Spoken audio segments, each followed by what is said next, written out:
2015's Everest was based on the true-life Mount Everest disaster of 1996, recreating the overwhelming challenges faced by the real climbers trapped on that mountain almost 30 years ago. One of the single deadliest days in the recorded history of the world's tallest peak, the film recounts the expedition taken on by two groups of mountaineers, which ended in death for 8 climbers, including the 2 experienced expedition leaders, Rob Hall, Jason Clark, and Scott Fisher, Jake Gyllenhaal. The fate of Everest's real-life inspiration served as a tragic reminder of the inherent risk in attempting to scale something like Mount Everest, and 2015's Everest highlights the awe and horror one encounters on such a journey. The tragic events that befell the 1996 Mount Everest disaster were recreated in Everest with notable consistency and accuracy, although some elements of the story were tweaked for the big screen. Here's the true story behind Everest and how it compares to real life. How many climbers died during 1996 Mount Everest disaster? 1996 marked the deadliest year on Everest at that time.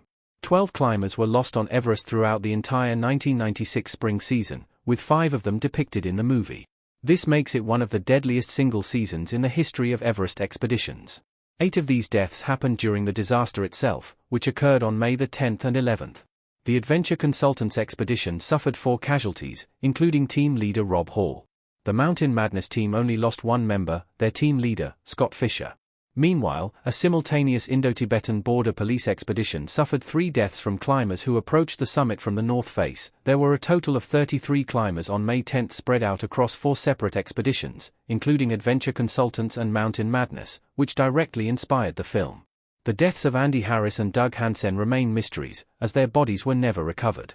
Instead, their deaths were dramatized in Everest. Hansen plunges off the side of a cliff while Harris suffers from the effects of hypothermia.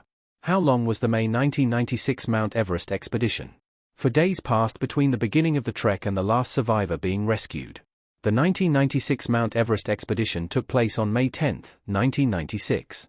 The trek began at midnight and was intended to be concluded by 2 p.m. local time, which is considered to be the cutoff for climbers to turn around and safely return to base camp. However, delays in the climb and increasingly harsh weather slowed the ascent and resulted in the expeditions being stuck on the mountain as the blizzard intensified. Some of the climbers didn't even reach the peak of the mountain until well after 5 o'clock local time. Many climbers were forced to endure the blizzard overnight. Some, like Andy Harris and Doug Hansen, were lost in the storm. Yosuko Namba, Rob Hall, and Scott Fisher were forced to be left behind by the other survivors after their health deteriorated to the point where rescue would be impossible. Fisher was the final confirmed death of the expedition, as his frozen body was discovered on the evening of May 11 by his teammate Anatoly Bukreev. The final survivors finally made it to base camp on May 14, including the severely injured but miraculously alive Beck Weathers. What caused May 1996 Mount Everest deaths? Even experienced climbers in the group were unable to overcome the elements. The most obvious cause of the 1996 Mount Everest disaster was a massive blizzard that bore down upon the mountain during the expedition. The storm brought more snow than any of the respective parties had expected earlier than they had planned, trapping them close to the summit as the snow fully settled in around them.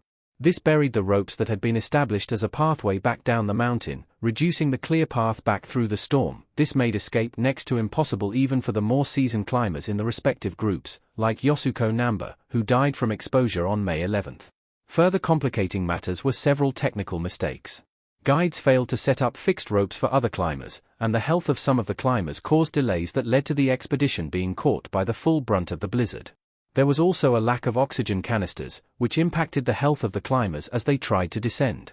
Every survivor of the 1996 Mount Everest disaster, and how they survived. Michael Groom.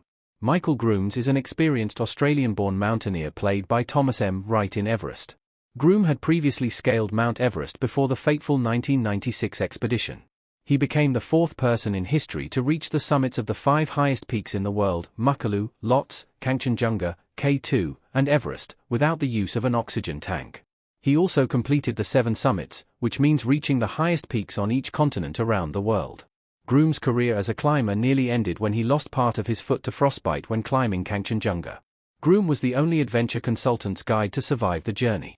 Groom lived by remaining with the rest of the Adventure Consultants team and moving down the mountain on May 12.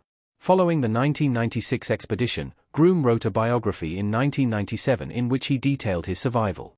He was also awarded with the Medal of the Order of Australia for service to mountaineering in 2000. Frank Fishbeck. Frank Fishbeck, played by Todd Boyce in Everest. Fischbeck was a climber who had previously attempted to scale the mountain. Fischbeck survived the 1996 disaster by weathering the blizzard overnight with the other survivors. Part of the reason Fischbeck was able to survive was because he was one of the people who decided to admit defeat in the climb earlier and turned back before several of the others. According to Medium, Fischbeck had spent $70,000 for the expedition, but while the decision to abandon his dreams of reaching the summit must have been a difficult one, it is a decision that likely saved his life. Stuart Hutchison. A Toronto-based cardiologist played by Dimitri Garitzas in Everest, Hutchinson was one of the few adventure consultants' clients with extensive mountain climbing experience before the 1996 disaster. Stuart survived by remaining with the rest of the adventure consultant survivors during the storm. In his book, Left for Dead, My Journey Home from Everest, fellow survivor Beck Weathers revealed that Hutchison accompanied a group of Sherpas to go in search of Weathers and other survivors. When they found them, they were unresponsive and thought to be dead. Hutchison explained to Outside that he has remained relatively quiet on the subject of the fateful expedition out of respect for the families of those who died. Lou Karsischka. Portrayed by Mark Derwin in Everest, Lou Karsischka was a climber who had previously scaled 6 of the 7 summits. However, he was among the survivors who turned back from the Everest summit on May 11 and subsequently survived the expedition by huddling up with other survivors. Years later, Karsischka would recount his experiences in the book After the Wind. Karsischka praised the movie, Everest, for its accuracy in depicting the horrors of that experience, while also admitting that he regrets having gone up the mountain in the first place, via Forbes. John Krakauer. A skilled climber and reporter for Outside magazine, John Krakauer was played by Michael Kelly in Everest. Krakauer was among the final survivors of the